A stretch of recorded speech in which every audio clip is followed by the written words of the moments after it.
بنگلہ دیش میں مال گاڑی اور مسافر ٹرین کے درمیان شدید ٹکر، 15 افراد ہلاک، 100 سے زائد زخمی۔ بنگلہ دیش میں مال گاڑی اور مسافر ٹرین میں شدید ٹکر کی خبر سامنے آ رہی ہے۔ میڈیا رپورٹس کے مطابق بنگلہ دیش کے کشور گنج میں ایک مسافر ٹرین اور مال گاڑی کے درمیان زوردار ٹکر ہوئی، جس میں کم از کم 15 افراد ہلاک ہو گئے اور 100 سے زائد زخمی ہوئے، جن میں کچھ کی حالت انتہائی سنگین ہے۔ بتایا جاتا ہے کہ ٹرین حادثہ بنگلہ دیش کی راجدھانی ڈھاکہ سے تقریباً 80 کلومیٹر دور بھیرو علاقے میں ہوئی ہے۔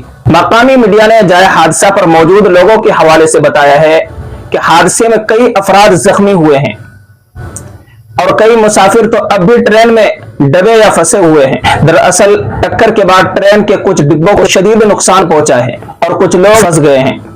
حالانکہ راحت رسانی اور بچاؤ کاری کا عمل جاری ہے۔ فائر بریگیڈ سروس کے اہلکار موقع پر پہنچ چکے ہیں۔ زخمیوں کو قریبی اسپتالوں میں علاج کے لیے داخل کرایا گیا ہے۔ خبر رساں ایجنسی رائٹرز کے مطابق مقامی پولیس افسر سراج الاسلام نے مہلوکین کی تعداد میں اضافہ کا اندیشہ ظاہر کیا ہے۔ ان کا کہنا ہے کہ کچھ لوگوں کو حادثے میں سنگین چوٹیں آئی ہیں، جنہیں فوری طور پر علاج مہیا کرایا گیا ہے۔ فی الحال راحت رسانی کا عمل جاری ہے اور زخمیوں کو اسپتال بھیجا جا رہا ہے۔ جائے حادثہ پر موجود لوگ متاثرہ ڈبے میں پھنسے لوگوں کو باہر نکالنے میں مدد کر رہے ہیں۔ ٹرین حادثہ کی جو تصویریں سامنے آئی ہے، اسے دیکھ کر اس کی شدت کا اندازہ لگایا جا سکتا ہے۔ ٹرین کی ایک بوگی پوری طرح سے الٹی ہوئی نظر آ رہی ہے، جس میں پھنسے لوگوں کو مقامی افراد نکالنے کی کوشش کر رہے ہیں۔